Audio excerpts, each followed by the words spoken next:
What do you want me to do about it? Do you want me to say I'm sorry every day for the rest of eternity? Do you want me to pay a higher tax, a white tax? Yes, I do. Okay, so how many people have heard stuff like that before in their lives, right? All the people of color go, hey, okay. Right.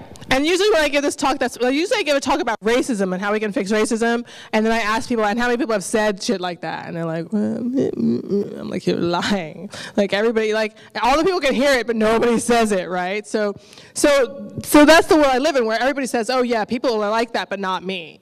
And so I try to go, well, maybe it is like you. You know, maybe there is a piece of that. So one of the comments I often get to this piece is, oh, but that's exaggerated. Like white people don't really sound like that.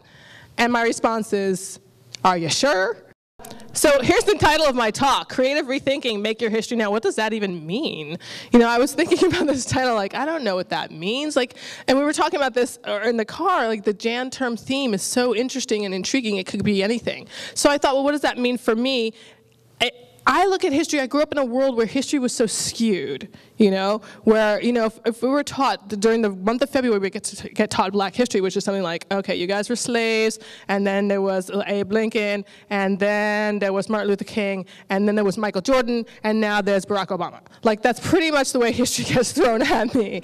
And you're like, okay, you know, there's so much that we forget to be taught in there.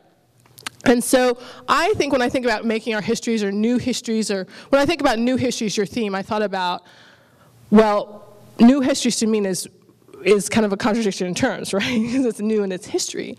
So it strikes me as like, well, what is missing from the history we already have? Or what's newly introduced to history? Or what is old that is becoming more realizing in our world, coming more to our consciousness? And so that made me ask the question about how do we get the world we want? Creating history, new histories, to me means how do we get the world that we want versus the world that's been fed to us, which I think is a lot of what we're trying to do in college and learning institutions. And for me, I start by reframing the world that we have. What I do as an artist is I say, this is what we're doing. How does that seem to you guys? Like, does that feel right to you?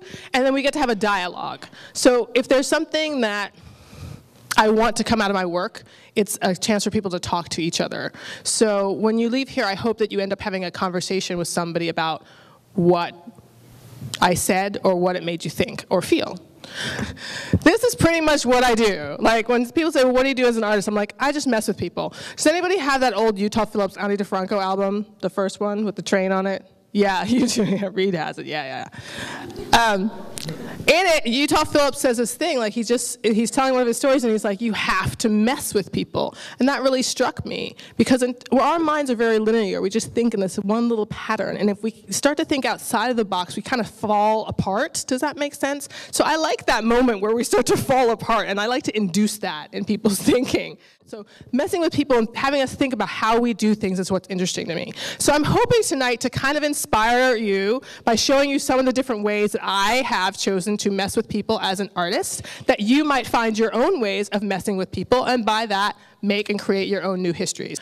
And so as an artist, it's really interesting to try to figure out what is the new way? What am I passionate about? And is it something that's okay to be passionate about? So I would bring to you that as you explore your areas out of the box at Jan Term, to let yourself have a second identity, have a second life, have things that you can be passionate about that you don't have to be known for, or maybe you do want to be known for. Maybe you're going to discover something that you've never thought that you would be thinking about that you're really interested in now. And let yourself be whoever you're evolving to be in that moment, because you're going to want to have a long, full life.